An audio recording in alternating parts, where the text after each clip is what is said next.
Praise the Lord everyone. मेरा विश्वास, मेरी प्रार्थना है कि आप सभी लोग सुरक्षित हैं, मसीह में आनंदित है। एक छोटा सा मेरा दर्शन मैं आपसे शेयर करना चाहता हूँ। अनेकता में एकता, मसीहों की विशेषता। आमीन। रोमियो 12 का 5 पद स्पष्ट करता है कि हम मसीह में एक देह होकर उसके अंग हैं। आमीन। That means we are one body part in Christ. यीशु मसीह हमारा सिर है और हम क्या हैं? उसके अंग हैं। हालेलुया। तो हम अलग अलग चर्च से आते हैं, अलग अलग बैकग्राउंड से आते हैं, अलग समुदाय, अलग समाज से हम आए हैं। किसके पास? प्रभु यीशु मसीह के पास। मैं फिर आपसे कहता हूँ, अनेकता में एकता, मसीहों की विशेषता। तो हमारे भारत देश में एक कोट चलता था, एक सेंटेंस चलता था, अनेकता में एकता, भारत की विशेषता। लेकिन अगर आज हम इसको देखें तो 1% भी मेरे को अनेकता और एकता नहीं दिखती, जबकि एकता में अनेकता देखने को मिलती है। हालेलुया। अगर हम हिंदू, मुस्लिम, सिख, ईसाई की बात करें तो एक भी नहीं मिलता। जैसे मैंने कहा ना, अनेकता में एकता। लेकिन रियलिटी में अगर आप इसको एनालिसिस करो तो एकता में अनेकता दिखती है। अगर हम 1947 के पीछे जाते हैं, आज़ादी को देखते हैं, तो आज़ादी के समय क्या होता कि सारे लोग एकजुट होकर के आए थे। जब परिवार में, एक प्रकार से परिवार को ले लेते हैं हम, जब परिवार में दुख तकलीफ आती है तो चाहे जैसा भी हमें ब्लड रिलेशन होता है ना, तो हम मिल कर के आते हैं जब परिवार में कोई दिक्कतें होती है। तो वैसे ही हमारा देश एक समय इकट्ठा होकर के आया था। तो अगर मैं पर्सनली अगर इसको देखता हूँ तो मेरे को कहीं तक के, दूर-दूर तक के कोई उम्मीद नज़र नहीं आती कि फिर से हमारा देश ऐसे की सिचुएशन में एक हो सकता है क्या? क्योंकि आज लोग फॉरेन भाग जाते हैं, कोई कहीं भाग जाता है, सबके पास अपने-अपने सोर्स हैं। आज हर कोई अपना देखना चाहता है, कोई नहीं देखता कि देश के हित के लिए बहुत कम लोग मिलेंगे। 100 में से अगर 5% भी देखा जाए तो नहीं होंगे 5%। दैट मीन 95 लोग क्या हो गए हैं? आप स्वार्थी हो गए हैं। हालेलुया। लेकिन मैं ये कहना चाहता हूँ, अगर मैं संसार में इस चीज़ को, भारत देश में अगर क्राइस्ट से अलग होकर के ये चीज़ करना चाहूँ तो शायद नहीं कर पाऊँगा। लेकिन वचन में लिखा है कि हम मसीह में एक देह होकर उसके अंग हैं। दैट मीन्स हम जब प्रभु में आ गए हैं तो हम इसको कर सकते हैं। हालेलुया। क्योंकि वचन में लिखा जो चीज़ है वो परम सत्य है। और वचन में लिखा है, मत्ती 5 अध्याय उसके 18-19 पद को हम पढ़ते हैं, तो आकाश पृथ्वी टल सकते हैं लेकिन वचन बिना पूरा हुए नहीं टलेगा। तो वहाँ लिखा ना कि हम मसीह में उसके अंग हैं, एक देह होकर, तो हम उसकी देह हैं और हमारा सिर यीशु मसीह है। तो मेरा ये छोटा-सा दर्शन है कि जब हम प्रभु में आए, बड़े ध्यान से सुनिएगा, जब हम प्रभु में आए तो हम अन्य जाति थे, अलग-अलग जाति, अलग-अलग धर्म, अलग-अलग आस्थाएँ, विभिन्न प्रकार की बोली, भाषा, सब कुछ था। लेकिन जब हम यीशु मसीह में आते हैं, हम उत्पत्ति की किताब को पढ़ते हैं तो वहाँ हमको जानने को मिलता है कि परमेश्वर ने अब आदम और हवा को बनाया, हमारी मूल माता, हमारे मूल पिता को। ठीक है? तो अब हमको वहाँ से पता चलता है कि भई हम एक हैं करके, हमारा लहू का रंग एक है। हालेलुया! तो वहाँ पता चलता है कि हम सब एक हैं। लेकिन आज मैं आपसे पूछता हूँ, क्या सच में मसीहों में एकता देखने को मिलती है? खुदा के प्रियो, परमेश्वर का एक प्रेरित होने के नाते आज मैं आपसे उसकी दया स्मरण कराना चाहता हूँ। प्लीज़ एक बार उस दया को स्मरण कीजिए जो उसने क्रूस में हमारे लिए अपने कपड़े तक को बँटने के लिए दे दिया। कपड़े तक के छोड़ दिया। लेकिन आज हम क्या कहते हैं? ये मेरा चर्च, ये मेरा विश्वासी, ये मेरा पास्टर, ये मेरा एरिया, ये तेरा एरिया, इस प्रकार से बँटा हुआ है। जैसे शैतान ने बाँट करके रखा है कि इस गली में ये जाएगा, इस गली में ये जाएगा, इस गली में ये वाली आत्मा जाएगी, इस गली में ये वाली आत्मा जाएगी। सेम वैसा ही देखने को मिलता है। पर्सनली मैं बालाघाट मध्य प्रदेश का रहने वाला हूँ, तो जब मैं देखता हूँ तो मेरी छाती फटती है। मेरे अंदर एक जलन उत्पन्न होती है कि प्रभु, क्या है इन लोगों में? करना क्या चाहते हैं? अगर कोई, देखिए, समझने की कोशिश कीजिएगा, ये जो 5 अंगुलियाँ हैं ना, परमेश्वर ने जब हाथ को बनाया तो हर एक उँगली एक जैसे नहीं है, हर एक अंगुली बराबर नहीं है। पर अगर एक अंगुली भी यहाँ से अलग कर दी जाए तो इस मुट्ठी की पावर कम हो जाएगी। हालेलुया! समझने की कोशिश कीजिएगा, परमेश्वर ने एक हाथ बनाया तो 5 अंगुलियों को रखा। जब ये मिल जाता है तो इसमें ताकत होती है। तो वैसे ही कोई पास्टर कम प्रार्थना करने वाला है, किसी के पास कम वरदान है, किसी के पास कम विश्वासी है, कोई विश्वासी भाई कमज़ोर है, सो मेनी थिंग आप सोचिए इसको बैठ कर के। तो क्या हम उसको ऐसे ही छोड़ दें? कि उसका कोई नहीं है, उसको हेल्प करने वाला नहीं है, वो किसी से जुड़ा नहीं है। सिंपल सी बात ये है कि अगर कोई प्रभु में है तो हमारा परिवार है। सबका अपना-अपना चलने का तरीका है, सबका अपना दर्शन है, सबका अपना एक विज़न है। पर इसका मतलब ये नहीं कि अगर उसमें दुःख तकलीफ आए तो तूने मेरी बात सुनी, तूने मेरी ये नहीं किया, हम उसको छोड़ दें। परिवार उसको कहते हैं कि अगर एक को तकलीफ हो जाए तो एक हो जाएँ हम। आज आप याद रखिए, अगर आपके अंगुली में चोट लग जाए ना, पूरे शरीर को तकलीफ होती है। आप करके देख लीजिए, आपके अंगूठे में या अंगुली में कहीं भी एक छोटी-सी चोट लग जाए, पूरी बॉडी निराश हो जाती है। इसको बोलते हैं कि एक देह होना, कि अगर एक अंग को तकलीफ हुई है, तो सारी बॉडी पेन में आ जाती है। तो वैसे अगर एक चर्च एक ज़िले का या फिर एक एरिया का चर्च एक भाई मुसीबत में है, तो उस चर्च को तकलीफ़ होना चाहिए, जो वहाँ के अगुए हैं उनको तकलीफ़ होना चाहिए। परिवार में एक व्यक्ति जब बीमार हो जाता है तो सारे परिवार का खाना हराम हो जाता है, अच्छे से नहीं लगता है। लेकिन आज हम देखें तू बिगड़ रहा ना बिगड़, तेरे से हमको कोई मतलब नहीं है। हम कभी उसके लिए ना प्रार्थना करते हैं। हाँ, जब वो गिर जाएगा तो उसके खिलाफ बोलेंगे, मैंने बोला था ना तेरे साथ ऐसा होगा, मैंने बोला था ना तेरे साथ हो ऐसा होगा। उसमें बराबर हम काम करते हैं। कहने का मतलब ये है, हम चाहे जैसे भी हम प्रभु के बच्चे हैं, इस बात में हमको फ़ोकस करना है। हमारे समझाने से कोई नहीं समझ रहा है। वचन में लिखा है, प्रार्थना कर धर्मी जन की प्रार्थना के प्रभाव से बहुत कुछ हो सकता है। जब यहेजकेल को परमेश्वर ने सूखी हड्डी की तराई में ले गए और हड्डियों से परमेश्वर ने एक सेना खड़ी कर दी, तो आपकी प्रार्थना में इतना भी दम नहीं है कि लोग बदल जाएँ, पास्टर बदल जाए, याजक बदल जाए, प्रेरित बदल जाए, अपोस्तल बदल जाए, प्रोफेट बदल जाए। इतना भी नहीं है कि हमारे अंदर। आज हम पर सताव क्यों हो रहा है पता है? हम एक नहीं हैं। हम लोग एक नहीं हैं, हमारे अंदर यूनिटी की कमी है। आज देखो एक पास्टर दूसरे पास्टर के प्रचार को निकाल के उसमें कमी बताएगा, इसने ये बोला, इसने वो बोला। अरे भैया प्रार्थना कर ले, क्या तेरा विज़न है उसको नीचा दिखाने का? हम एक-दूसरे की टाँग खींचने में आ गए हैं। हालेलुया! और मैं आपसे कहना चाहता हूँ मसीह की आने वाली पीढ़ी के लिए बहुत गंदी बात है। चर्चों में क्या होता है, तू मेरा विश्वासी तू उस चर्च नहीं जाएगा, तू वहाँ मीटिंग अटेंड नहीं करेगा, तुम उसको नहीं बुलाओगे, तुम इसको। और यूथ में भी ये चीज़ है कि तू उसको नहीं बुलाएगा प्रचार करने के लिए, तू उसको नहीं बुलाएगा, वो ये है, वो है। मतलब सो मेनी थिंग्स इस प्रकार का चल रहा है। तो मैं आपसे सिर्फ़ मसीह का प्रेरित होने के नाते इतना सा याद दिलाना चाहता हूँ, डरो उस खुदा से जिसका तुम नाम लेते हो। इसलिए उसने कहा, मैं अंत के दिनों में आऊँगा और बोलूँगा मैं तेरे को नहीं जानता। क्या करोगे तुमने मुर्दे जिलाए, लंगड़े चलाए, पैसा बाँटे, दान किए, सब कुछ व्यर्थ है। अगर तुम्हारे अंदर प्रेम नहीं है, दूसरे के भाई को देख कर के, एक होती सिम्पैथी और एक होती एम्पैथी। दैट मीन्स समानुभूति और एक होती है सहानुभूति। तो समानुभूति में खड़े हो। समानुभूति कि अगर उसको दर्द लगा अगर वही दर्द मेरे को होता तो क्या होता? अगर आज किसी याजक को जेल लेकर के अगर मैं बड़ा हूँ, मैं फेमस हो गया, मेरे पास सब कुछ पैसा, मैं तुरंत छूट सकता हूँ। तो मैं तो छूट जाऊँगा, लेकिन वो गया तो क्या उसकी फैमिली नहीं है? क्या हम उसके साथ खड़े हो रहे हैं? तो हमको एक परमेश्वर के दास होने के नाते आज ये बोझ लेना है कि भई हम एक हैं। दुःख तकलीफ आती है उसके साथ खड़ा होना है, चाहे जैसा भी हमारा अंग है। मैंने कहा ना कि परिवार में सब लोग एक जैसे नहीं होते हैं, लेकिन इसका मतलब ये नहीं कि हम उसको परिवार से निकाल दें। परिवार उसी को कहते हैं जो दुःख के समय एक हो जाता है। तो मैं फिर से कहता हूँ, संसार में ये चीज़ें मेरे लिए करना मुश्किल थी, लेकिन वचन में आने के बाद परमेश्वर यीशु मसीह के पास आने के बाद हम ये चीज़ कर सकते हैं कि हम मसीह में एक हो सकते हैं।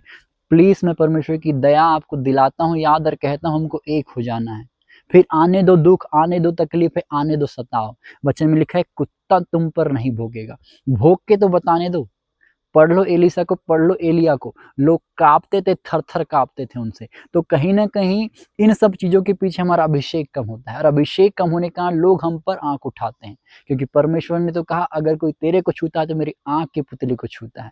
हम सूर्य को देख नहीं सकते और सूर्य की तुलना परमेश्वर ने हमसे की है। तो सोचिए कैसे कोई हमको छू सकता है? लेकिन आज लोग छू रहे हैं और आज लोग मार रहे हैं। इसके पीछे बहुत सारी बातें हो सकती हैं सताव के पीछे। पर मैं आपसे कहना चाहता हूँ, आप एलिय्याह को देखिए, आप एलीशा को देखिए, इवन आप अब्राहम को पढ़िए। अब्राहम को पढ़िए, जब लूत को लोग लेकर गए थे, उसने राजा को मार करके लूत को लेकर के आया था। तो किस परमेश्वर की सेवा करते हैं हम? किस परमेश्वर की सेवा करना चाहते हैं? क्या हमारा पिता इतना छोटा हो गया है कि हम पर लोग मार रहे हैं, कूट रहे हैं? अरे! महिमा में खड़े हो जाओ, लोग काँपेंगे आपके आस-पास आने से। एलीशा को मारने के लिए आया, सोचो दूत खड़े थे, तो क्या सिर्फ़ एलीशा के लिए ही दूत खड़े हो सकते हैं? मेरे और आपके लिए दूत खड़े नहीं होंगे क्या? सवाल मैं आपसे करता हूँ, क्या सिर्फ़ एलीशा का ही वो परमेश्वर था? इवन मैं आपको बताऊँ, एलीशा के लिए यीशु मसीह ने जान नहीं दी थी। एलीशा को नहीं कहा परमेश्वर ने कि तू मेरी संतान है। पर अब यीशु मसीह के कारण हम उसकी संतान हैं, हम उसके संगी वारिस हैं, हम लेपालक पुत्र हैं। यीशु मसीह ने कहा कि तुम सब कुछ कर सकते हो। वचन में लिखा, कोई ऐसी बात नहीं होगी जो तुमसे ना बन पड़ेगी। अब एक सताव का बात अगर मैं करूँ थोड़ा-सा, तो सताव हम पर होता है, लेकिन यीशु मसीह ने कहा सब कुछ पूरा हो, तो हम यहाँ पर भी खड़े हो सकते हैं, प्रभु तूने कहा सब कुछ पूरा हुआ है। आज बहुत सारे सेवक हैं, एक समय होता है सताव का, ठीक है? एक समय होता है, लेकिन जीवन भर अगर हम सताव देख रहे हैं, हमारी कलीसिया है वो, तो सताव कहीं से भी कहीं तक कि पहली बार अगर सताव को अगर हम देखें तो इज़राइलियों के ऊपर सताव हुआ था। लेकिन जब इज़राइली पे सताव हो रहा था और बढ़ रहे थे। तो सताव हमको कभी भी तोड़ नहीं सकता है, सताव हमारी महिमा के लिए। लेकिन इस समय जब हम पे दुःख तकलीफ आती है, हमारा परिवार एक होकर के रहता है, हमको हिम्मत रहती है, आने दो ना दुःख तकलीफ, आएगी। आने दो ना सताओ, बोलने दो लोगों को, लेकिन जब हम एक रहेंगे हमको हिम्मत रहती है। देखिए पड़ोसी कुछ भी कहे हमको फ़र्क नहीं पड़ता है। अगर मैं एक भाई हूँ, मेरी बहन के साथ मेरी अच्छी बनती है, बाहर बाहर वाली लड़की, बाहर वाली बहन मेरे को कुछ भी कहे मेरे को कोई फ़र्क नहीं पड़ता है।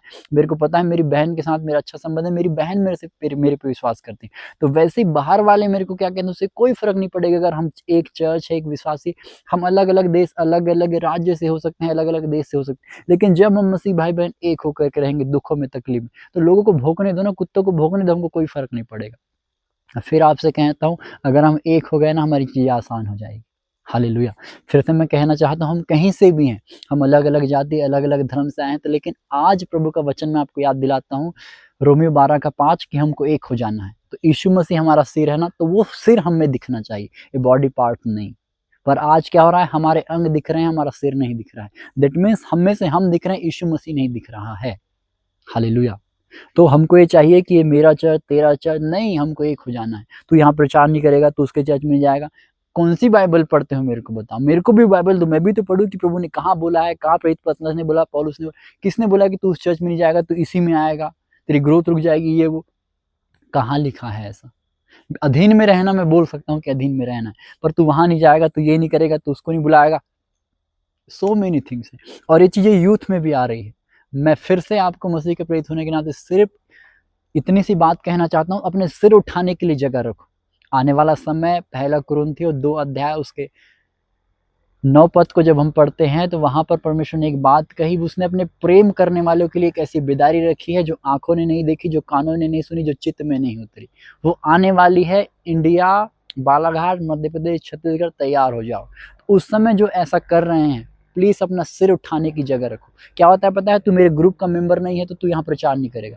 तू मेरे चर्च का मेंबर नहीं है तो प्रचार नहीं करेगा। तू नया आया है, प्रचार नहीं करेगा। कौन मतलब हद होती है किसी चीज़ की। पर आज मैं आपके सामने प्रचार कर पा रहा हूँ, बोल पा रहा हूँ, प्रभु का धन्यवाद। इसलिए दाऊद ने कहा, मैं अपने उम्र वाले अपने गुरु से ज़्यादा समझ रखता हूँ। उस वचन को जब पढ़ा मेरे को हिम्मत मिली। हालेलुया! नहीं तो तोड़ने वालों ने तो कोई कमी नहीं छोड़ी थी।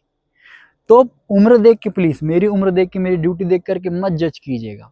उन बातों को देखिए, उन वचनों को देखिए और आत्मिक रीति से समझने की कोशिश कीजिएगा, तब मेरी बातें आपको समझ में आएगी कि मैं क्या कहना चाह रहा हूँ। मेरे हार्ट को, उस पेन को, उस जलन को जो मेरे अंदर है, उसको समझने की कोशिश कीजिएगा। अगर उसको समझ गए ना, तो जिस दिन मैं आपसे मिलूँगा, आप गले लगा लेंगे मेरे को और बोलेंगे कि सच में प्रभु महान है। जो उसने मेरे जीवन में किया है, मैं चाहता हूँ कि चीज़ें बढ़े। फेसबुक एक अच्छा माध्यम है। देखिए मैं ड्यूटी के साथ अभी लाइव नहीं आ सक रहा हूँ, कहीं भी आ जा नहीं सक रहा हूँ, पर वो समय आता है कि हम आएँगे।